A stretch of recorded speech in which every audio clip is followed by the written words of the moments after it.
Chapter 12. Zedong still hadn't shown up in the library that evening. Liena tried not to worry, tried not to let it bother her. She bent over her work, careful not to accidentally lean too far and catch her hair on fire from the candle she kept close.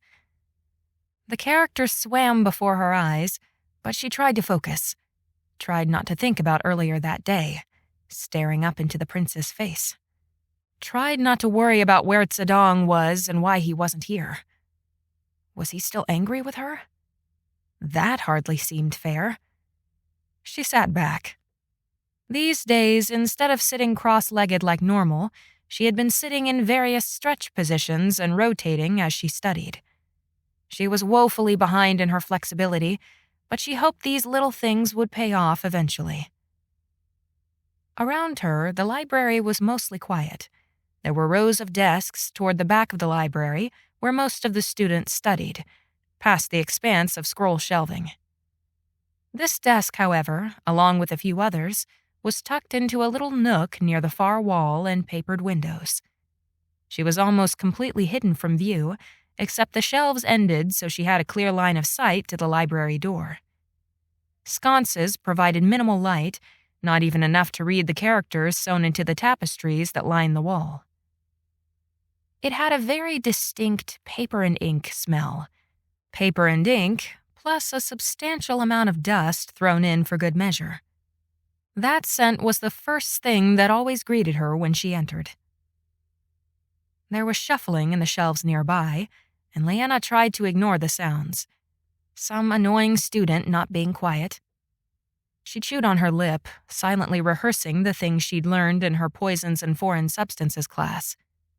She wanted to be studying history, but she didn't need to be studying history, because that was the class she was doing the best in. Movement made her look up. There was a head poking out of the bookshelves. She gasped, startling at first. Then she immediately colored, and her eyes widened. It was the prince, and he was looking straight at her. She nearly turned around to see if there was anyone behind her, but no, he was looking at her. "Sorry about earlier," the prince said with a wince and one squinty eye. "About the grappling. I always feel bad for new students. The masters like to stack the odds and make you feel like you know nothing. I guess for some people it's very motivating. I never thought it was." She pursed her lips into a smile, trying not to let her jaw gape open. Inside, she was screaming. The prince was talking to her? When he didn't even have to? What was she supposed to say in response to that? She started. Her mouth dried up, her tongue feeling like a dead whale in her mouth, and she ended up giving a shrug and another smile. "You'll get there," he said. "It just takes time, patience, and diligence. Seems you've already got the diligence." She blinked once, twice, rapidly. He thought she was diligent? And what was he basing that information on? Seeing her this once? Or had he perhaps noticed her here before? She blushed deeper. "Oh, Any chance I could study with you? I think I would get more done than with them." He waved his hand in a vague gesture toward the back of the library. Did he mean the crew he normally spent time with? "They talk too much." She might have gaped at him for a moment, but she managed to mumble, "You are welcome to join, Your Highness." "Nianzu," he said, sitting down across from her and flashing a dimpled smile her way. Right in Zedong's seat. It didn't seem like something she should point out. After all, if Zedong wasn't here... He set down his bundle of scrolls, uncorked one of the inkwells on the table, trimmed a quill, and let out a big sigh, facing his studies. A furrow appeared between his eyebrows. She peeked a glance at him, hoping the table was large enough that he couldn't hear her heart hammering in her chest. Then she sucked in a breath, wrenched her eyes downward, and tried to focus her brain on her studies before her. Not on the very handsome and very royal young man across from her. She wasn't going to get anything done. At least it shouldn't be too hard to pretend she was busy. "What are you studying?" he said suddenly, interrupting her thoughts and making her head jerk upward. "Oh," she said, and immediately hated herself for sounding like such an idiot. "I'm studying the list of poisons we learned about today." "Poisons?" he asked, frowning. "Isn't that a third-year class? And aren't you a first year?" Was he impressed? He seemed impressed. They accelerated a few of my studies." He raised both eyebrows. "Well done." His praise came as a shock of lightning to her gut, making her toes tingle. She barely had the presence of mind to ask in return, "What are you studying?" "It's advanced magic theory. This stuff makes my head spin." "Magic theory?" "If you keep accelerating this fast, you'll probably start taking your first magic theory class soon. They're hard, and in my opinion, very tedious. But all good stuff to know. It helps you understand how magic works, gives you a detailed profile of the different types of magic, everything we know about magic. Well, of course, except..." He broke off suddenly, then ducked his head toward his studies. "Except what?" She stared at him a moment longer than she should have, but this time for a totally different reason. Finally, she looked back down at her work and tried not to let her mind spin out of control. The next morning, Zedong didn't show up to practice with her. Wagway is a term used to designate the various types of magical monsters that stalk our lands, said Master Gungsin in class. She wouldn't worry about Zedong, or blush about the prince. She would pay attention. We are still discovering new species, though the most common ones are well known. Dragons, for example, are creatures we're all familiar with. All of you should have seen, at least, a dragon skin. This was said with a bit of a sniff, as if the master couldn't get away with an eye roll. But Liena noticed the sniff. They're not large creatures, but they can be fearsome when provoked. Your job as a magic wielder is to destroy all Mwagwe you come across. They are dangerous and are a threat to the people of our empire. Liena glanced around the classroom, at the students sitting before their short desks with their writing utensils set out. None of them seemed to be struggling to pay attention as much as she was. A fox spirit is one of the most cunning of the Mwagwe, said the master. Their magic is illusions.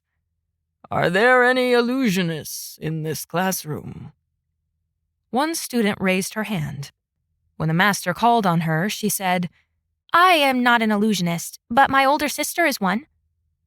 The master nodded. Very well. Then you must be familiar with how illusions work. In the case of a fox spirit, or a nine-tailed fox as they are sometimes called, they can search your mind from at least a distance of 1 li, but it is suspected that they can do so further than that. They hunt out your weaknesses, preferences, and then they shift their appearance to become that which is most alluring to you. In olden days, they simply manifested as very attractive men or women. These days, their cunning is sharper, and they tend toward manifesting as someone close to you, someone that you already trust. They will take advantage of your weaknesses. Thus, the first rule to dealing with fox spirits is to always know your own weaknesses. If you think that you would never fall to one, then you probably will. The next rule is to always have a healthy skepticism. Do not leave your mind behind when something emotional happens. Fox spirits prey on the emotional, especially because they are easier to deceive. Whenever you are in the field, especially if you are in the wilderness, you must always be on high alert. Being too trusting of your companions, for example, can lead to danger. You must look for inconsistencies, improbabilities. A surefire method to test for fox spirits is to ask a suspect to transfer their blood to you, since illusions cannot bleed. The bell rang, startling Liena. We will continue our study of the Mwagwe tomorrow. After that, we will learn about the importance of interpersonal dynamics on a mission, how to keep personal relationships personal and professional relationships professional, how to keep them from overlapping. That lesson can be summed up in the words, "Don't court your comrades." But for the next several days, Mwagwe. Class dismissed. Chapter 13. Dread knotted in Liena's stomach as she made her way through the crowded mess hall. She sat down where she normally did, but the space across from her was empty. Where was Zedong? Why wouldn't he— Liena! She turned, already relieved at the sound of that familiar voice. Zedong was muscling his way toward her, and his face was— well, she'd never seen him like this. He practically glowed, almost as if he had a mini sun trapped inside his chest that spilled out through his eyes, his smiles. This certainly wasn't what she was expecting. "What?" she demanded, leaning forward as he sat down across from her with a wide grin on his face. "Tell me what is wrong with you." Wrong? He asked, unable to stop grinning. Everything is right. Then tell me. Nope. Liena's chopsticks froze on their way to the bowl of marinated bamboo shoots. She snapped them in his face. "What is this nonsense? Tell me." He only whistled happily, piling his bowl high, then higher. She glared at him, folding her arms on the table and staring at him. He glanced up from beneath his lashes, though not at all in a girlish way, and grinned at her. In fact, it was surprisingly cute. "Zedong," she growled. "Master Gu has offered to tutor me privately." He practically exploded. Liena's chopsticks froze yet again, but this time it wasn't from irritation, but shock. "What?" she said, then shook her head. "Master Gu? The one with the dragon skin and missing eye?" The same. I thought— She didn't want to burst his happy bubble. She'd never seen him so happy. But what was she supposed to do? Cautiously, she said, "I thought you didn't like her." Didn't like her? Well, it wasn't like she was the most cheerful master around this place. But now I realize that she's much kinder than I originally thought. Liena, don't you know what this means? This means I might actually start to do well in my studies. And if so, I can improve and get a good appointment, even with my terrible magic. "Your magic isn't terrible," she said immediately. "And you're already improving and doing so much better in your studies." Yeah, but not like this. Do you know how often this happens, that a master offers to tutor a student? It happens never, Liena. Memories flashed in her mind about Master Gu and whoever she was with the other day. Hadn't she said something about Zedong then? Liena's hackles raised. Slowly, she said, "Do you think— Aren't you concerned at all about Master Gu, though? Do you think she truly intends to help you?" Zedong's eyes narrowed, and this time when the smile vanished, it didn't return. "You're envious of me, aren't you? I thought you'd be happy for me. Of all the people that I thought—" "Zedong!" she cried, reaching across the table toward him. She instinctively gripped his hand in hers, giving it a little squeeze. "I don't mean to be this way. I am happy for you. I just—" She trailed off, because he was staring at her hand in his. Immediately she pulled it away, stuffing it into her lap as she flushed. When Zedong lifted his eyes to hers, those dark orbs glowed with an intensity so foreign to his face. She looked back down at her food and began shoveling bites into her mouth. They didn't say anything more during the meal. If getting a vision in the middle of preparing for the matchmaker had been bad enough, getting one in the middle of class was 10 times more embarrassing. Magic is something you are born with, not something you develop, said the master on the first day of her entry-level magic theory class. The prince had been right. It hadn't been long before she'd been enrolled in one. Its use can be honed by each individual user. You can become more skilled in how you wield your magic, you can explore its limits, but you cannot make yourself have magic that you don't, and you cannot break down limits of your magic. It stays dormant until it expresses itself, usually around 6 or 7 years old in a child.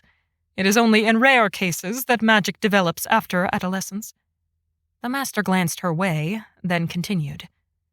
Magic is genetic, though how magic is transferred from one generation to another is not fully understood. You will learn about that more as you advance. The specific theory on the genetic aspect of magic is called Darong theory. Suddenly, the master's lecture seemed much further away. She was hot, so hot, and the world began growing dark around the edges.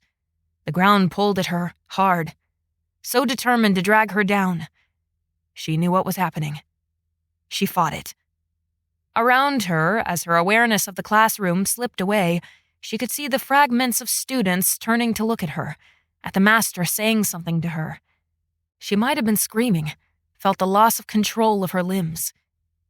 She was powerless to stop the vision, and it just had to come in the middle of class. Lavender light erupted around her, and the darkness melted into an image. It was a girl, one that was about her age.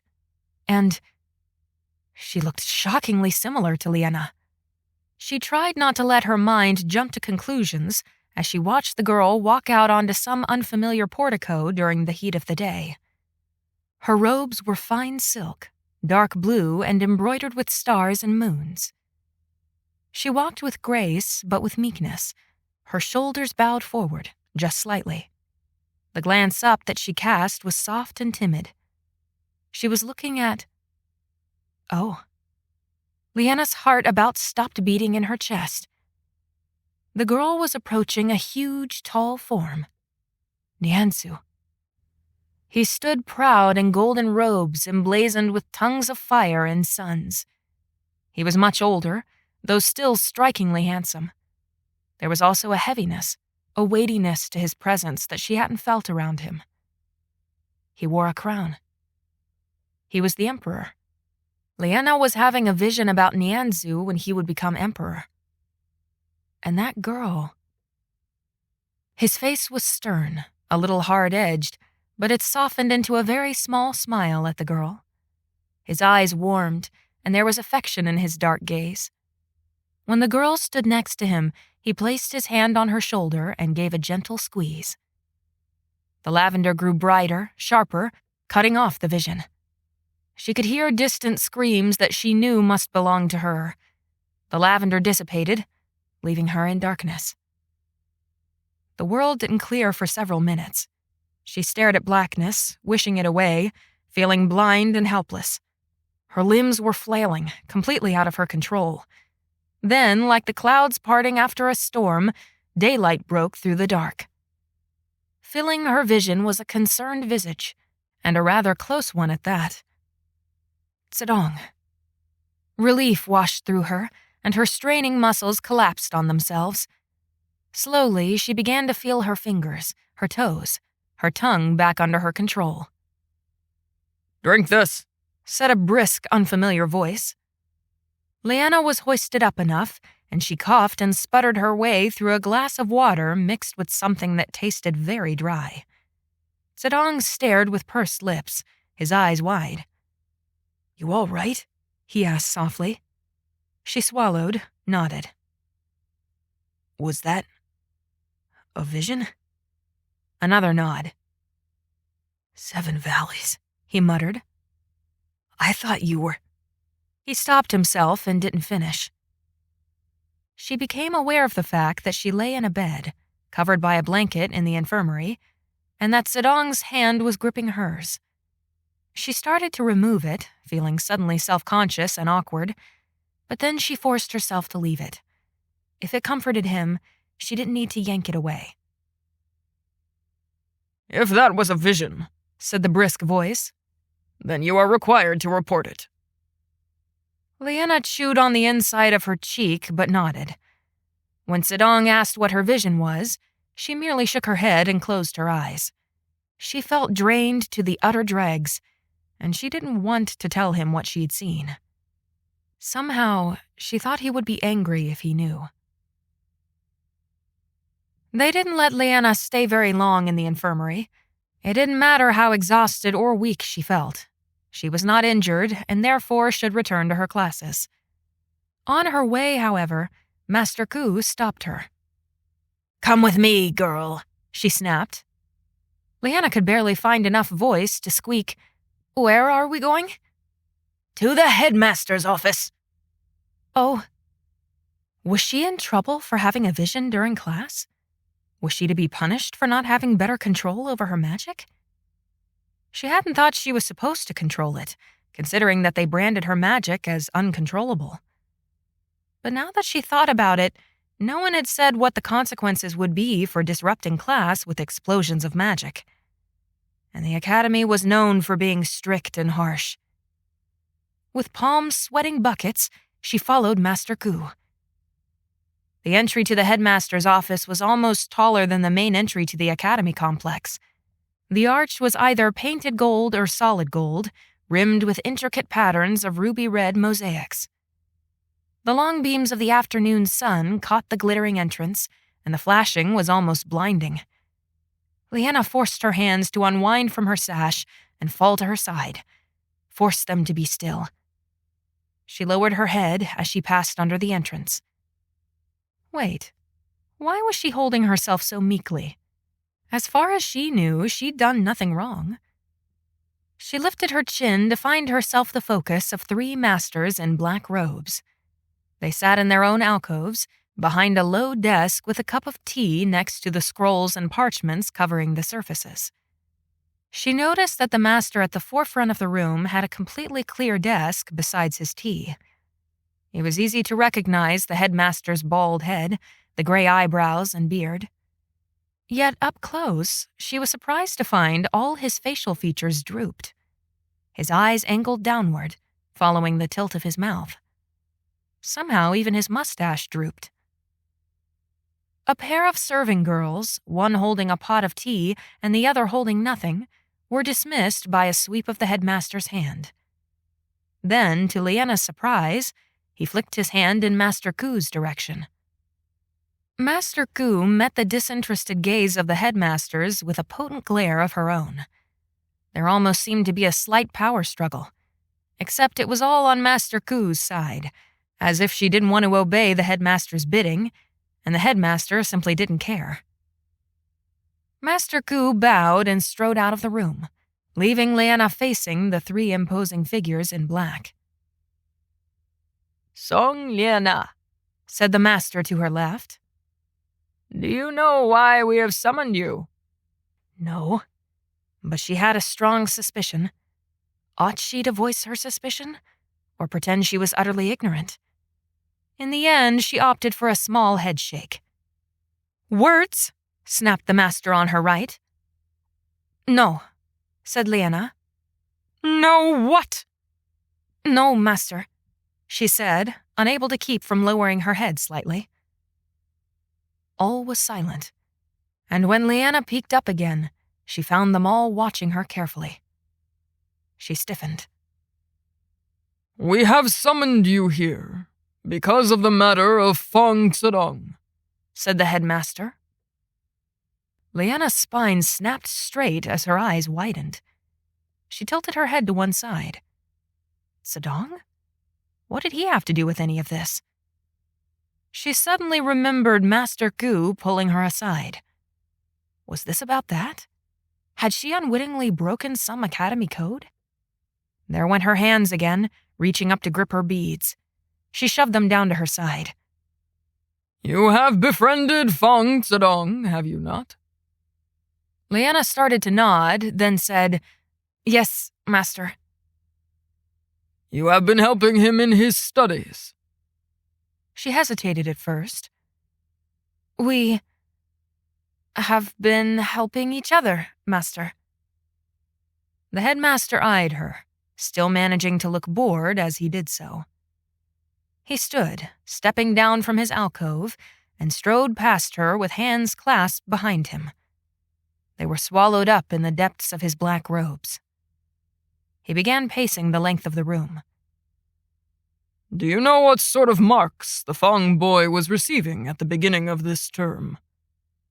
She had an idea, certainly, but he'd never given her specifics. No, Master.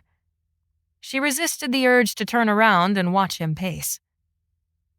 He was failing so disastrously that we were considering expelling him, said the master to her left. Indeed, echoed the headmaster.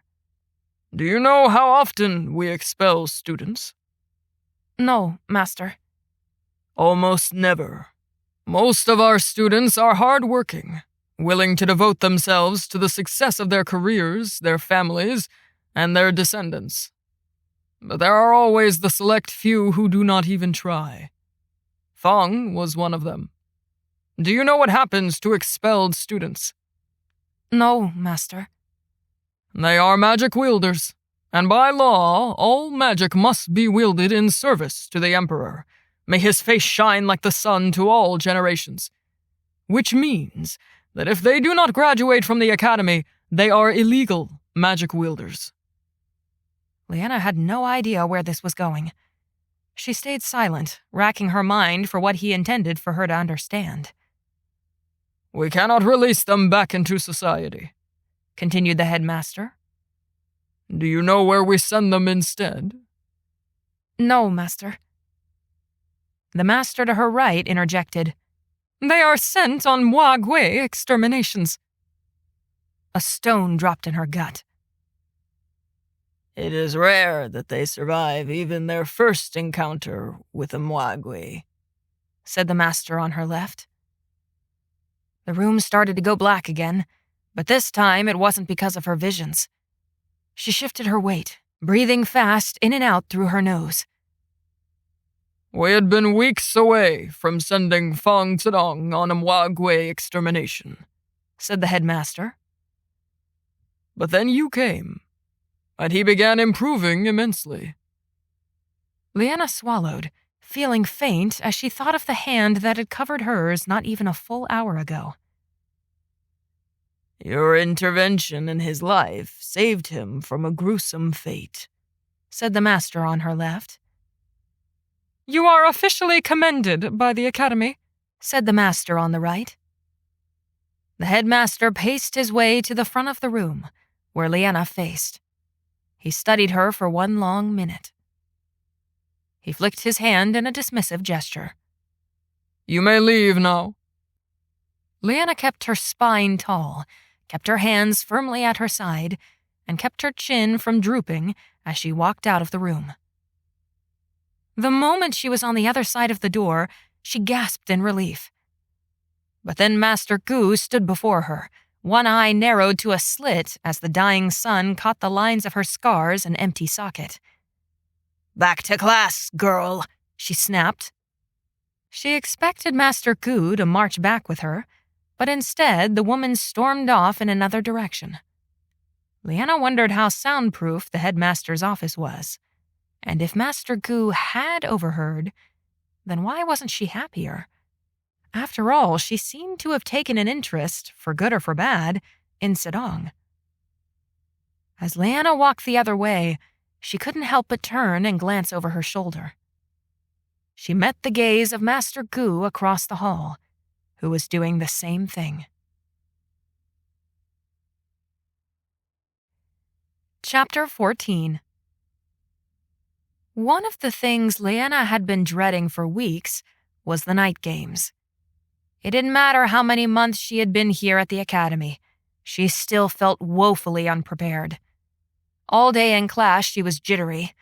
It didn't help that she was perpetually sore from the combat class she was still failing and the morning hours in the pits. The teams were announced a fortnight ago, and she had been glad that she and Zedong were on the same team. However, they had missed most of the team preparation meetings, because no one cared to invite them. "I am very anxious about the night games," she told Sedong as they practiced their waxwood staffs in the pits that morning. "Why?" he asked, shrugging and landing a blow she barely managed to block. "It's just a game. You can even hide during the game if you want." "I don't want to be useless," she cried. "But I barely understand the rules, and I certainly don't know any strategy." "The rules are easy," said Sedong. "All you do is try to find their dragon egg. Don't worry, it's not a real dragon egg. And not get snatched by the other teams. And don't let the other teams steal your dragon egg. But besides, the team captains will tell us what to do." "What happens if you get caught?" "You get taken to their team's incarceration unit. Usually it's just a tree they're guarding, and they tie you up so you can't escape. It's not bad." "Can you get away once they snatch you?" "Of course. We call them raids, where a few team members assault the incarceration unit and free the captives. It's risky business, but sometimes if you've had a lot of your team be snatched, it's your only option for trying to win." "Where do people hide their dragon eggs?" "All sorts of places. The smart teams also set up decoys, sometimes even multiple decoys." "This is all so overwhelming." "You'll be fine." That was the end of the conversation, and all that Liena had to stew about throughout her classes that day. She thought of a million more questions to ask, but Sedong didn't share most of her classes, so she wasn't able to ask him. How long do the games go? She was very tired after all. She was perpetually sleep-deprived these days. "If I am snatched, can I fight my captor, or do the rules demand that I go with them?" Her nerves frayed to little ribbons during supper. Many of the older participating students, apparently there was an age requirement on this game, though Liena would have preferred a skill requirement, were already wearing their team's colored sashes and headbands. The chatter in the mess hall was especially loud. Sedong was late for supper, so she didn't get to ask him any questions. He was training with Master Gu more in his free time, always leaving their training in the pits early and coming late to dinner. Occasionally, he even missed their evening study sessions in the library. Niansu hadn't studied with her again, and even though she told herself not to overthink things, she was beginning to wonder if she'd scared him off or something. Perhaps he realized more how desperately far behind she was and didn't want it to rub off on him, like Shu had said. But tonight, Liena couldn't be worried about Sedong or what Niansu thought of her. She was too worried about the game. As she was leaving to dress for it, Sedong finally entered the mess hall. He grinned and waved at her across the distance, and she gave him a wince in return. The sun was setting, and usually Liena loved the sight of it. But now, it only served to make her jittery. Her stomach felt like a mess of exploding butterflies. She didn't want to be that one worthless person on the team. "Here's how this is going to go," said their team captain with all the authority of an academy master. He was Tuan, the plant-wielding student she'd watched battle Nianzu. Even though the prince had won that fight, Wan was a fierce, top-ranking student. She was happy to be on his team, though she would have been happier to be on Nianzu's team. They were the white team, representing the north. It didn't matter that half their team wasn't from the north. "Where did these names come from?" she whispered to Sedong. He shrugged. "No clue. They've always been this way, though." North, east, south, and west.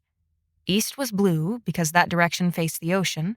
North was white because of the snow. West was green, and south was red. Liena had originally thought the night games would be played in the academy gardens. There was plenty of space, lots of places to hide. But the masters guided them right out of the west gate protecting the palace, out of the city limits of Suguan, and into the mountainous wilderness. The hike to their team's designated encampment was brutal. She was huffing by the time they reached the copse of trees denoted with a white flag in the front. A master was waiting with writing utensils and a tablet. "You," said Wan, pointing at one girl. Since you have feral senses, you'll be our primary scout. And you, since you have augmented speed, you'll be my runner. Those two of you, you'll come with me to hide the dragon egg and set up the decoys." He went through, assigning special roles to everyone on the team. There were easily 50 people on the team, and surprisingly, Juan knew each one. Probably because he was the captain and studied the team roster. When he got to Liena and Sedong, he scrunched up his face, pretending to ignore the whispered, "How did we end up with both of them?" from a nearby student, and then said, "You two, you can be dragon egg hunters," which meant that they had no special skills to offer the team, so they were added to the force of offense. "He thinks we'll probably just get caught," said Sedong. The adrenaline was kicking in, almost overcoming Liena's worry. She couldn't stand still and wished the sun would fully set so they could start the game. She needed to run off these jitters. She wasn't going to be a useless team member. She wasn't going to just get caught. Or at least, she wasn't giving up so easily. She wanted to prove Juan and Sedong and everyone else wrong. "As always," said Juan, "make sure you're wary of Mwagwe.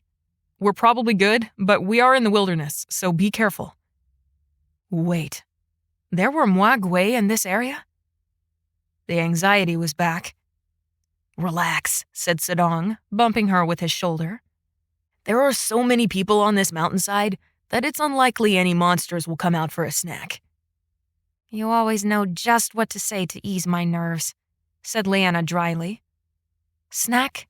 Really?" Suddenly, Zedong leaned down and whispered in her ear. "When this is done, I want to tell you about what I've been learning from Master Gu." "Sure," she said, unable to keep her brow from wrinkling at the way her skin prickled under his breath. It wasn't exactly unpleasant, though it definitely wasn't pleasant. It set her on edge, as if she wasn't already on edge, and added another worry to her slough of them. Was Zedong starting to... She mentally shook herself. He was just a friend, and he knew that, right? A piercing whistle shrieked through the air just as the sun dipped below the mountain and their world was plunged into night. The night games had begun. Chapter 15. White headbands flapped in the darkness as the North team dispersed into the wilderness. Liena stayed near Zedong as they began creeping through the dark. "The other teams have their own encampments that are in their directions, relative to us," whispered Zedong. "They each have their own advantages and disadvantages. Ours, for example, requires some serious hiking, and we have the sand dunes for cover. It's also great for hiding the dragon egg. The south is the most forested, and it's known for having more mwagwe. The east is lit up by the city lights, so it's harder to be sneaky, and the west is basically on the side of a cliff, so it's very hard to breach. But there's almost no place to hide a dragon egg there that isn't out in the open." "Makes sense," said Liena. "How about we try east? I'm not interested in Mwagwe, and the west sounds like something I'm ill-equipped for." "Sure, but we'll have to split up as we hunt for the dragon egg." "How big is the dragon egg?" It's basically life-sized." "How big is that?" He made a fist and held it up. "About this big." Liena wrinkled her brow. "How does anyone find them?" "The night games can last a long time." She tried not to groan at the thought of being awake all night.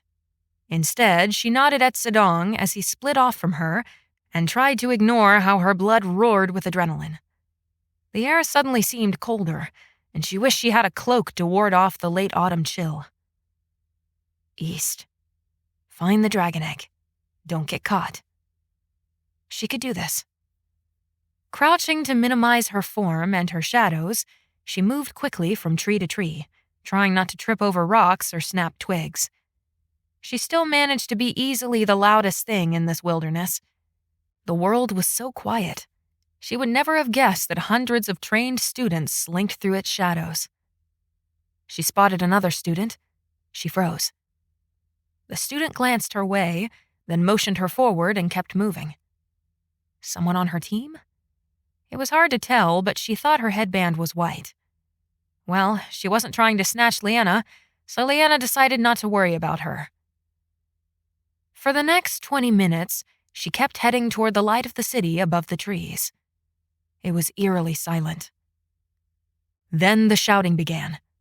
She immediately ducked behind a boulder, folding herself into a tiny ball so the footsteps would keep running past her. There was suddenly a ruckus, and surprisingly near. At the same time, more shouts and strange sounds of magic clashing, echoed across the mountainside. Liena half considered the idea of staying put behind her boulder, but after waiting several long minutes, she forced herself to come out of its safety. She was not going to be a useless team member. Plus, if there was fighting nearby, perhaps she could use that distraction as cover to hunt for the dragon egg. It didn't take her long to reach the east. The area was much less forested, much more illuminated, and a beacon seemed to shine on each of her movements. An idea popped in her head to remove her headband, but she immediately dismissed it as cheating. If it was something students could do, everyone would have done it already. Sentries, that was what Juan had called the students he tasked with guarding their encampment, marched through the trees. The east sentries stood in the light, but she was fairly certain she could make out other hidden ones, their shapes mostly concealed in the few hiding spots near the encampment. Didn't Sadong say something about how some teams buried their eggs? She eased into a crouch in the sparse shelter of a tall winter-sweet shrub, surveying the landscape before her. Where would they have hidden the egg? Where would she have hidden the egg? Liena mulled over that question as she watched the movement of the sentries. The obvious place to hide an egg was in the darkest, most secretive place in the encampment. But with the illuminated east sector, those would be all the places that enemy players would be trying to hide as they scouted the area. That meant their chances of discovering the egg would be higher. Where did Liena least want to go?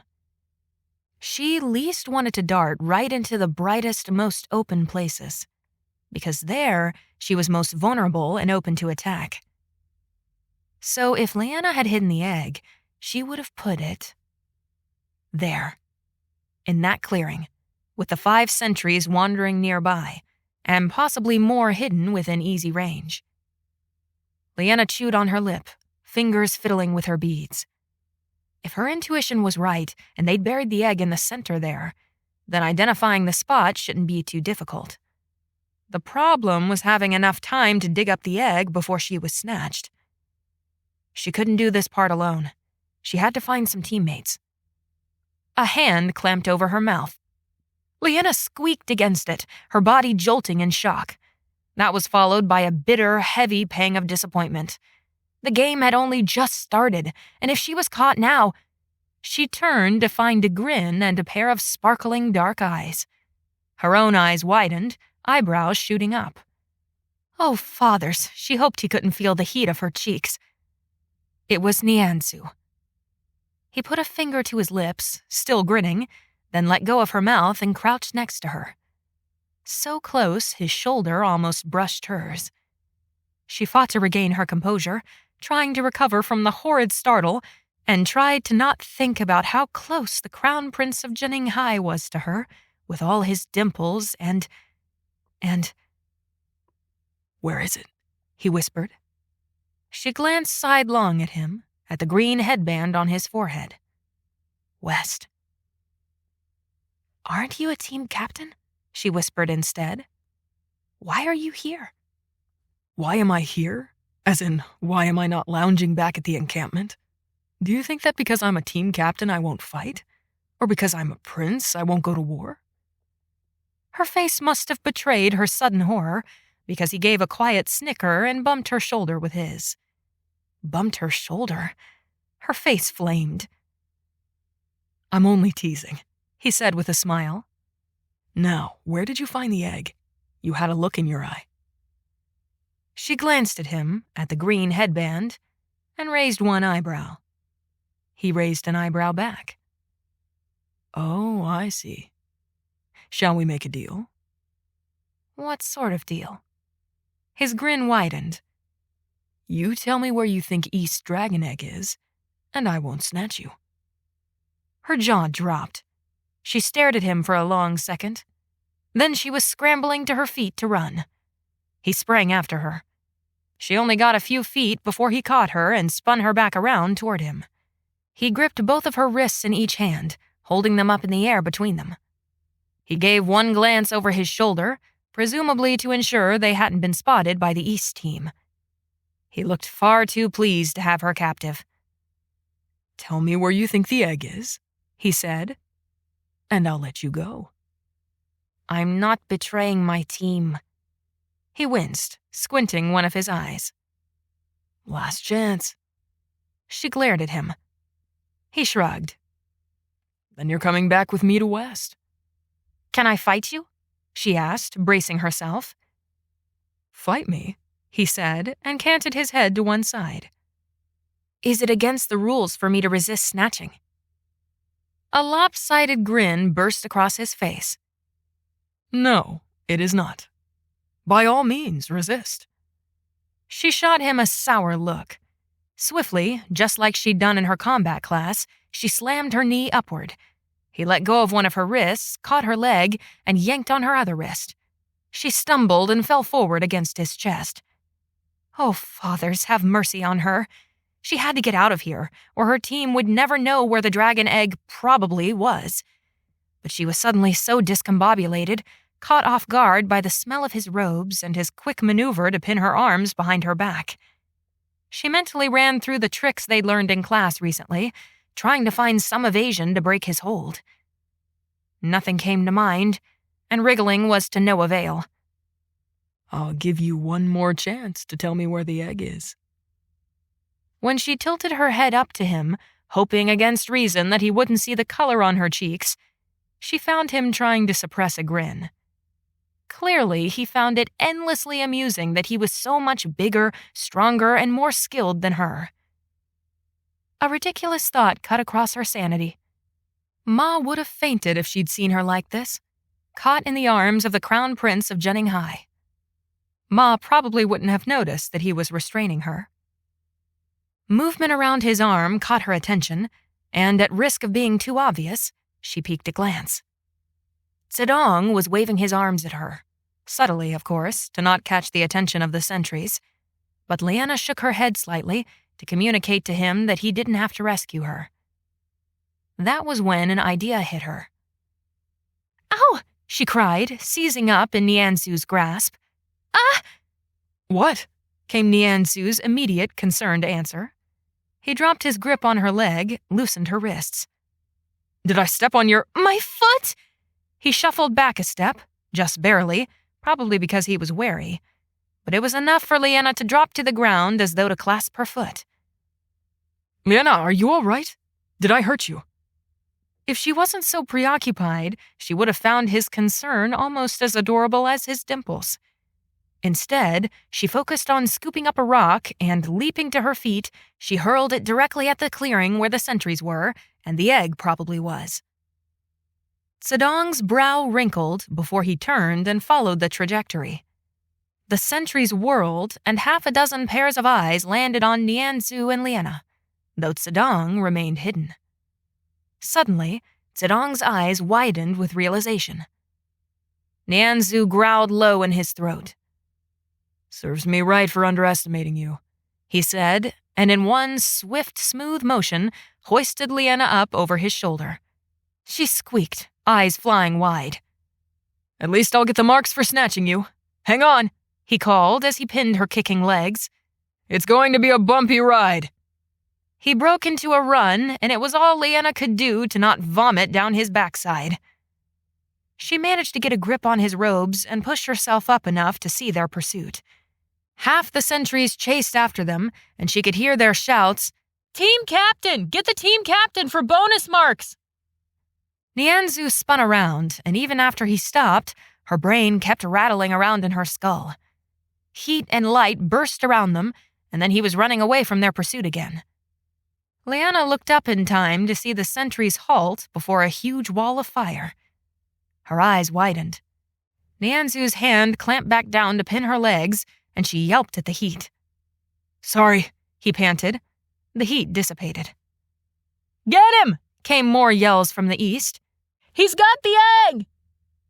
Nianzu let out a growl as Zedong burst in a full sprint from the trees, carrying in his hands a small, round object.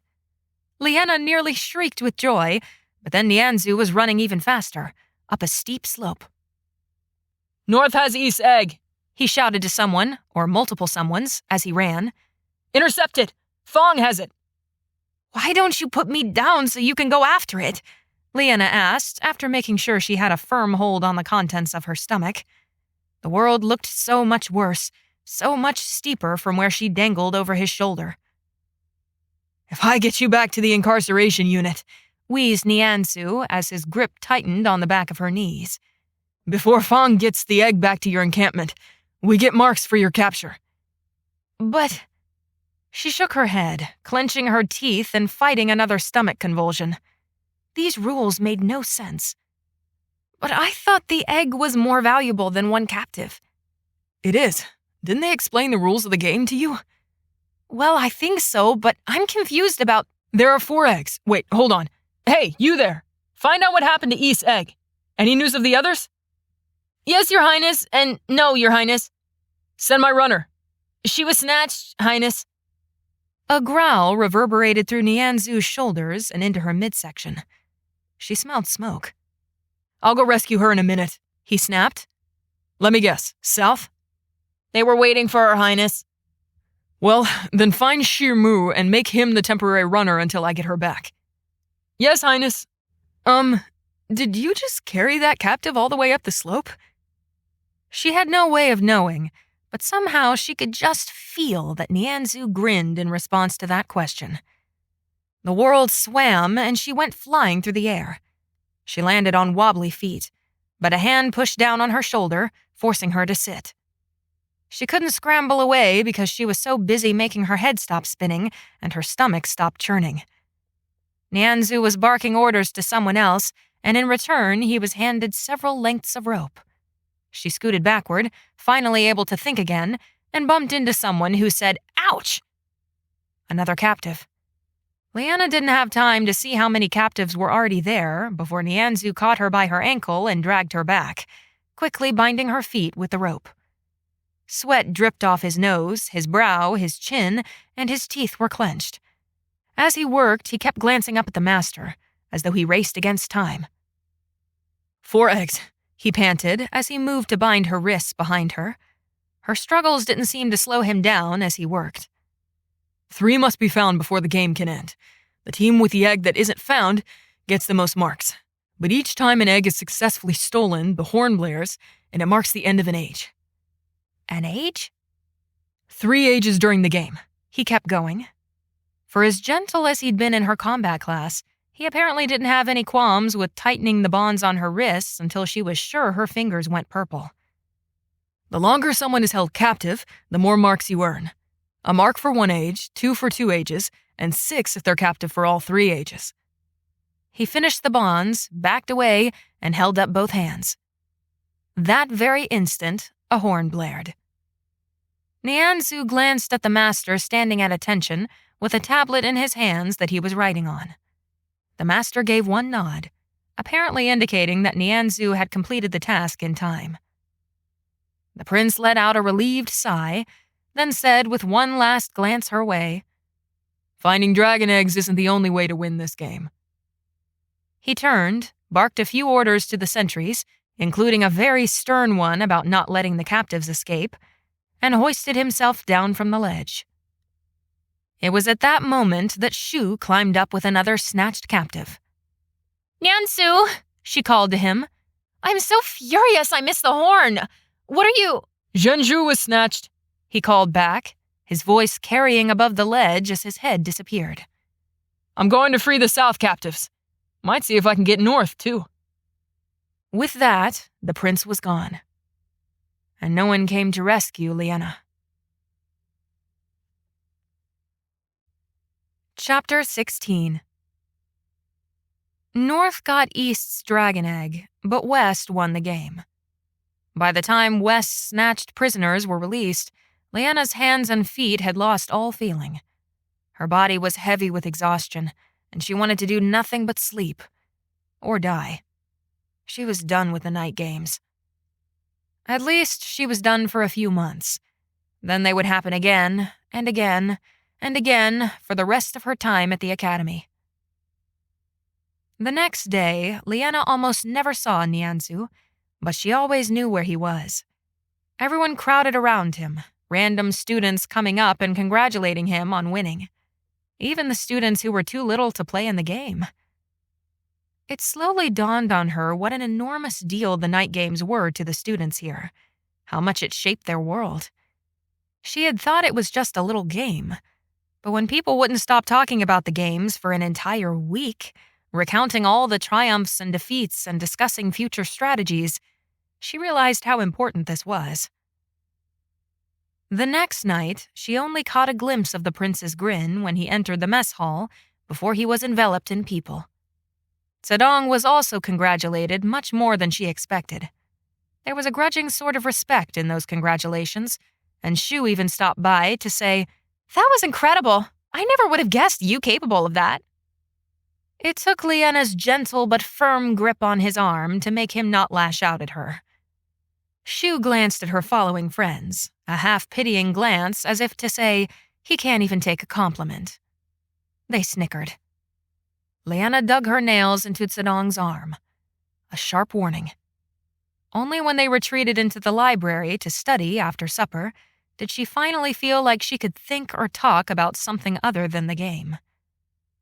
Zedong was busy cutting his quills, his movements brisk and chipper, so unlike him. She watched him carefully, setting down her own quill and leaning forward to say, "You had something to tell me." His eyes snapped up to hers, and recognition hit. "Oh, yes! Liena, you would never believe what I've been learning in my lessons with Master Ku. You should come with me. Tomorrow, instead of practicing in the pits. This stuff is absolutely crazy, and it's changing everything for me." "What is crazy?" she asked, instantly wary. "Isn't she just helping you on your hardest subjects?" "Oh no, she's teaching me something completely new. Something none of the masters here talk about, but Liena, it is unbelievable." She couldn't keep the alarm out of her voice when she said, "What? What is unbelievable?" "Oh, don't look so scared. I told you it's nothing to be concerned about. It's just..." "Liena, stop saying my name," she wanted to snap.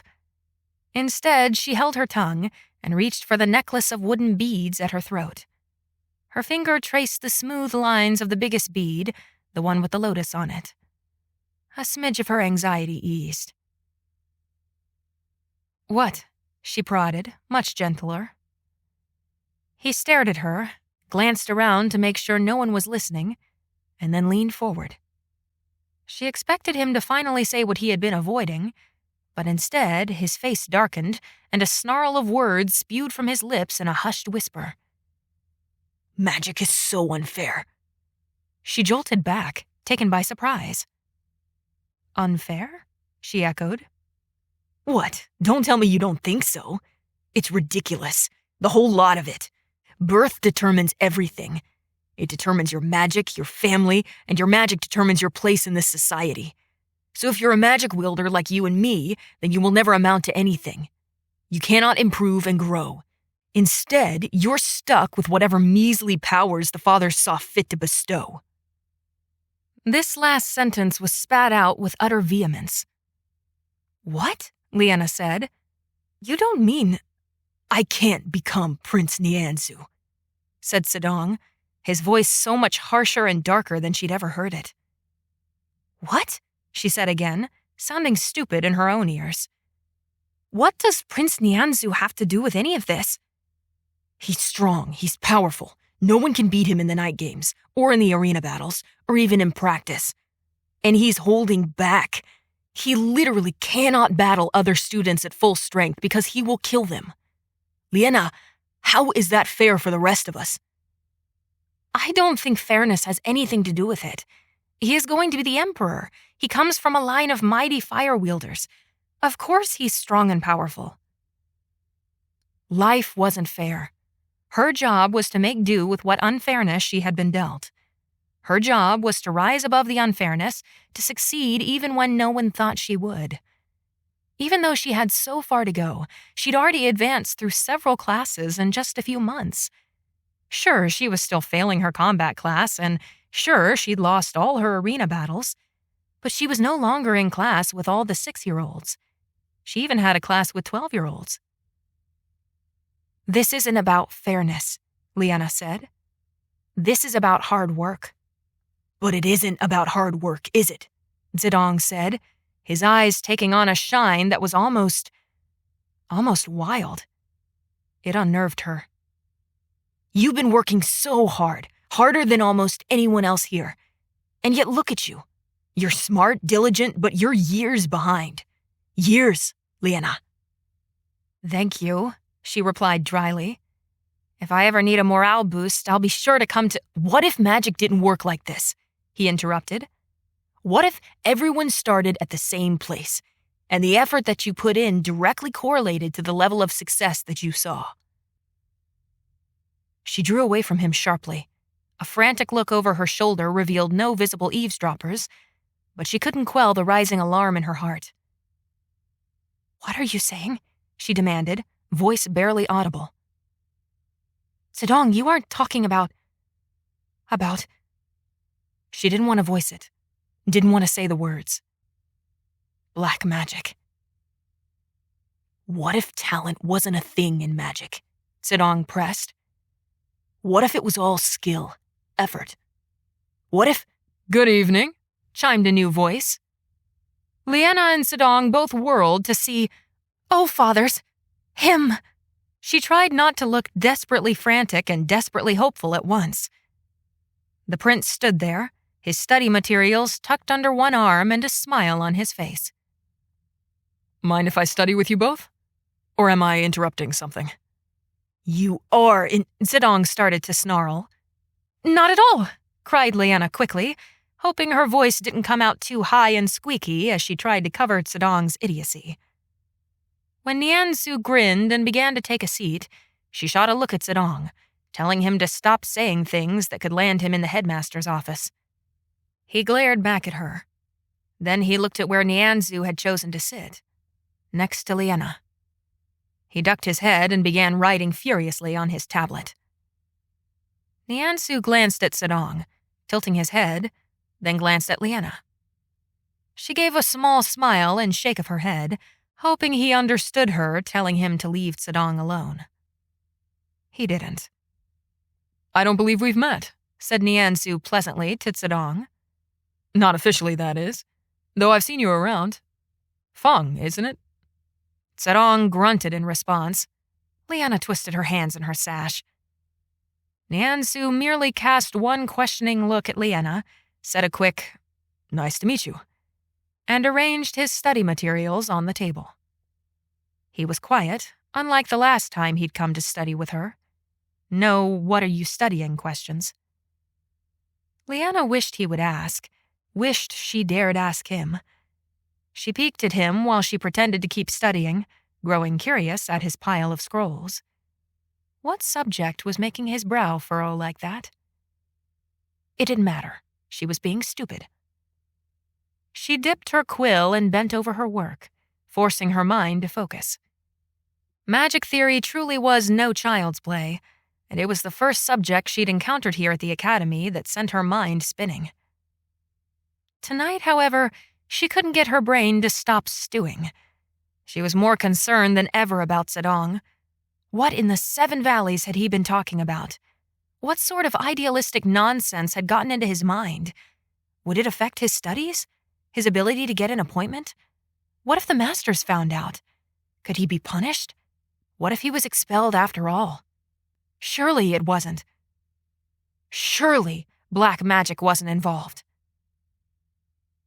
Combat class was a constant source of anxiety.